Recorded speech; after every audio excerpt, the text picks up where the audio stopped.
Good morning. Well, it's good to be out. It's milder, it's stopped raining, it's breezy, but apart from wood smoke, I'm sure I can smell spring.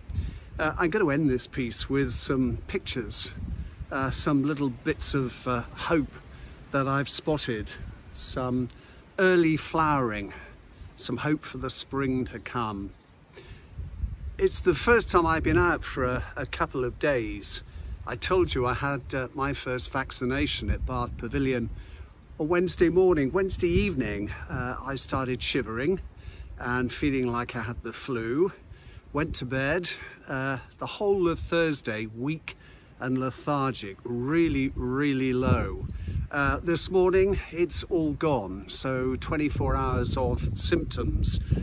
And I'm sure I read somewhere that 1 in 10 has some sort of side effect. I think I should be grateful that at least my body was reacting to it, hopefully in a good way.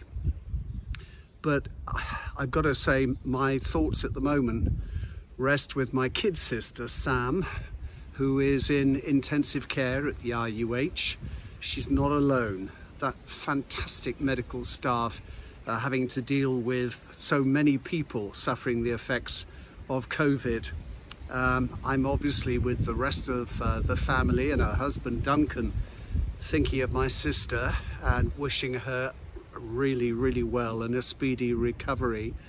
But my thoughts go out to all those who are suffering, to families with family members who are suffering, to families who've suffered loss, to anyone who has suffered loss through all of this. And I can't say thank you enough to the National Health Service, to all the staff who are working so hard in so many ways. And of course, all the volunteers giving their time to help speed up the vaccination program. I've tried to stop listening to the news because you get so many conflicting reports about new variants or whether a vaccine is effective. And, you know, this whole business of COVID has masked Brexit.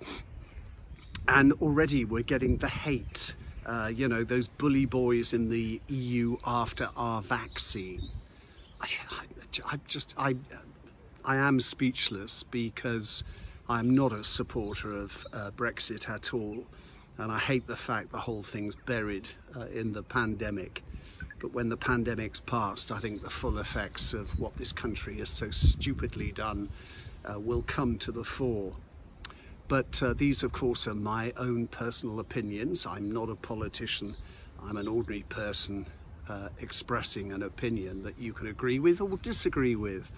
I wanted to end this piece this morning by reminding you, because there's so much lovely bird song, which is another sign, hopefully, of spring to come. Who was it told me that the blackbird is the first bird to start singing? I think that's a robin. But the RSPB, the Royal Society for the Protection of Birds, is holding its annual bird count this weekend. If you go on their website, it explains everything. But all you've got to do is spend an hour, either Saturday or Sunday, counting the number of birds you see in your garden, however small your patch is.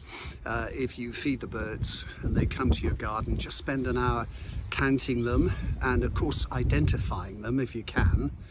Some are easy: blackbirds, robins, thrushes, starlings, of which I have many.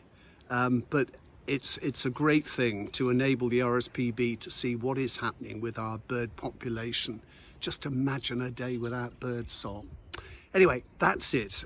So let's leave you with some of those images I collected this morning. And whatever you're doing this Friday, have a good one and stay safe.